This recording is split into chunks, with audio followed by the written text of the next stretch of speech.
If you want to create urgency without being pushy, here's what I do. So let me break down the complete structure for you guys. In today's video, as we talk about the difference between urgency and pressure and how to build urgency quicker during your in-home sales presentation. Most sales reps think that urgency means pressure, but it's not. It's really how you present it. But there are two different types. First of all, I want to say there's nothing wrong with pressure. There's a healthy pressure that you can have in the home without having the customer feel like you are trying to twist their arm, okay? Urgency is something different. Urgency is, hey, we need to get this done sooner than what you thought. A good example of this is normally in any in-home sales presentation, you're going to inspect the product that you're replacing or the issue that you're fixing. The best example of this is when you are inspecting the issue or the problem that the customer is having. What I do first is I ask the customer to take me to the worst issue that they have. That way, it's on their mind, they want to bring me to it, and my tactic there is I just stand there. I don't go over to it and start looking at the issue. The first thing I do is I stare at them and say, okay, tell me what's going on here. And I let them tell me everything that they're seeing, feeling, thinking. And my follow-up question to that is, okay, well, when did you first notice that was happening?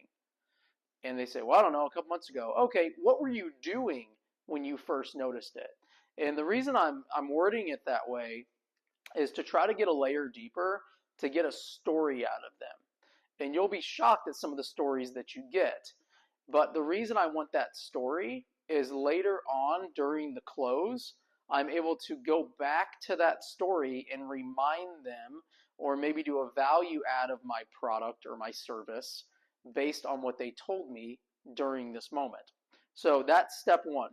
Step two is when you physically touch the product or touch the issue that they're having. So this is when you as the sales rep or the professional would go over and either operate it or open it up or whatever it is for your industry. And you would then say things like, hey, have you noticed this? Have you noticed that? And you're kind of inquiring in a way, not saying, oh my gosh, you need to get this fixed. Holy crap, like this is a big issue. You and your whole house is going to burn down. You don't want to do any of that. You would say, hey, have you noticed this? And they're like, oh, no, I haven't. Okay, well, let me show you this. Have you noticed that? And they would say, no, I didn't notice that. And say, okay, well, hey, look, the reason I'm pointing this out is because, like, guys, this is really bad. Like, this should not be happening. And they're not going to say anything normally. But what this is doing is building a little bit of urgency. And that's step two. Now, step three is getting a commitment out of them of actually getting this product or this service done sooner than what they thought. So what you would say is, now here's my recommendation to you guys. From what I can see, I would definitely do this right now. This is more important than that. But this is, if anything, I would definitely want to get this replaced or get this done. I would want to get this done very, very soon. And then you just pause. Now, you could follow this up with a commitment question as well to get their agreement that, yes, like this definitely has got to get done. Now we're going to talk about how to get your customer to move forward. There are a couple of ways to do this, and I'm going to give you my favorite.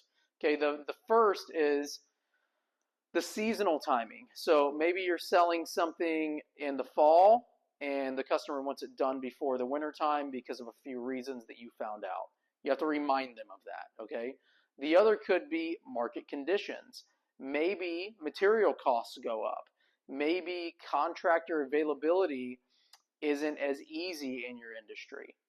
The third way is offering a price incentive. So this could be maybe you offer a buy today, or maybe you offer a monthly promotion. I'm a big fan of monthly promotions, and you get kind of that end of the month kick. Now I'm going to tell you my favorite, and what really, really works is scheduling.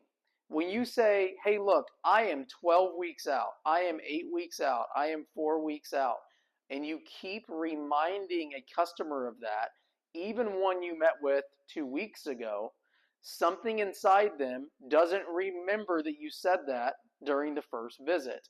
You have to consistently remind them of that. So what I do at the end of the appointment is I simply ask, do you guys have any unanswered questions? And they would say, well, no. And I would say, okay, well, I can think of one that you didn't think of, and that's the lead times. Now, I know we looked at this issue here, and we really needed to get that done. Now, bad news, I can't get it done tomorrow because we still have to wait for the installation schedule. So here's what I recommend. We are X amount of weeks out. So the soonest we can get this done is around this time. We definitely need to get this started with at least that part of the project, and we can come back later with the other part of the project. Here's what that looks like. And then I try to close them on that piece of the project. I hope this was helpful. I hope you enjoyed this video. Please remember, guys, to subscribe. Subscribing really helps me out. And also download my free objection guide. It's in the description in this video.